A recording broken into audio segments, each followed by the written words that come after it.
मैं आपके लिए आज फिर एक और नया डिफरेंस लेकर आया हूँ। छोटा है, पॉइंट्स कम है, बट काफी है आपको समझाने के लिए और आपके समझने के लिए। क्लियर है?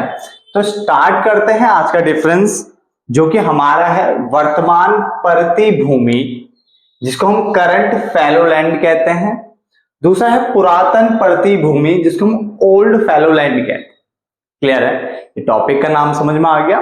ये वर्तमान है, ये पुरातन है, ठीक है ना। और परति मतलब होता है कुछ समय के लिए छोड़ना, है ना। तो अब दोनों में लैंड को कुछ टाइम के लिए छोड़ा जा रहा है, भूमि को कुछ टाइम के लिए छोड़ा जा रहा है। अब ध्यान से देखते हैं कि किसमें कितने टाइम के लिए छोड़ रहे हैं और क्या चीजें हैं। सबसे पहले परिभाषा की बात करते हैं, इसका मीनिंग समझ लेते हैं।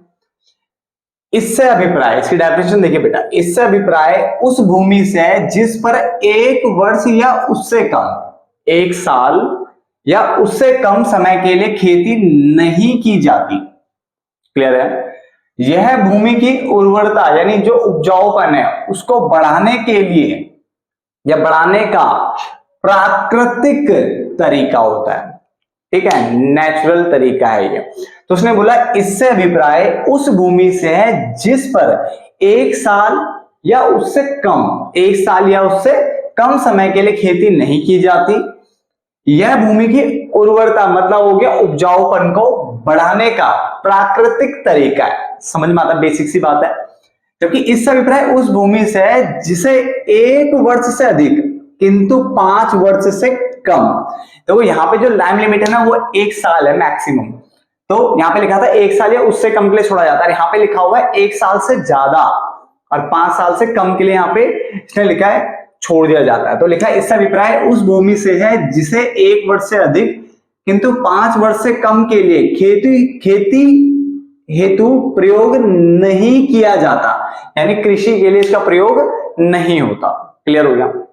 पॉइंट नंबर 2, सुधार की आवश्यकता। इसे फिर से उपयोग में लाने के लिए कम प्रयास की आवश्यकता होती है, मतलब ज्यादा सुधार करने की जरूरत नहीं है इसमें, कम प्रयास में ही ये मतलब हो जाएगी, मतलब आप दोबारा इसमें खेती कर सकते हो।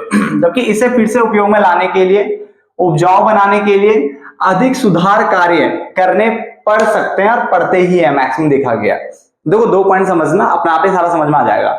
इससे अभिप्राय उस भूमि से है जिस पर 1 वर्ष यानी 1 साल या उससे कम समय के लिए खेती नहीं की जाती और ये भूमि के उपजाऊपन को बढ़ाने का प्राकृतिक तरीका है। जबकि इससे अभिप्राय उस भूमि से जिसे 1 वर्ष से अधिक किंतु 5 वर्ष से कम के लिए खेती हेतु प्रयोग नहीं किया जाता।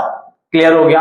अगला पॉइंट मैंने कहा सुधार की आवश्यकता, तो इसमें कम सुधार की आवश्यकता होती है, ठीक है ना। और इसमें बेटा बहुत ज्यादा सुधार की आवश्यकता होती है। उपजाऊ, यह भूमि आमतौर पर अभी भी उपजाऊ होती है, यानी आमतौर पर देखा गया अभी भी उपजाऊ ही है ये, ठीक है ना। यह भूमि अक्सर अपोषित हो चुकी है, यानी उपजाऊपन खत्म हो चुका है, इसका मतलब ये कम उपजाऊ हो जाती है, बहुत कम उपजाऊ हो जाती है। एक तरह से देखा जाए तो क्या होती है, बहुत कम उपजाऊ रह जाती है, बंजर टाइप की हो जाती है। क्लियर? खेती करने की संभावना, वर्तमान प्रतिभूमि पर भविष्य में खेती करने की जो संभावना है वो अधिक है।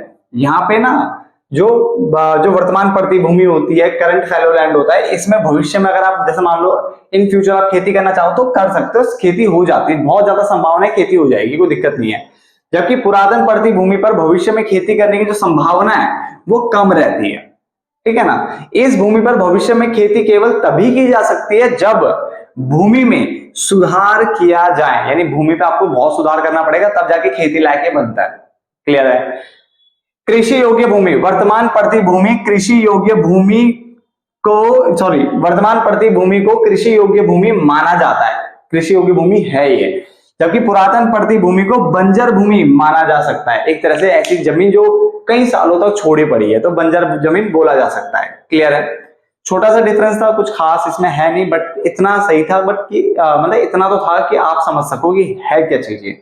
तो वर्तमान प्रतिभूमि और पुरातन प्रतिभूमि आपको समझ में आ गया होगा, नोट डाउन कर लो फटाफट से, ठीक है ना, और याद भी कर लो बेटा वीडियो देखते देखते।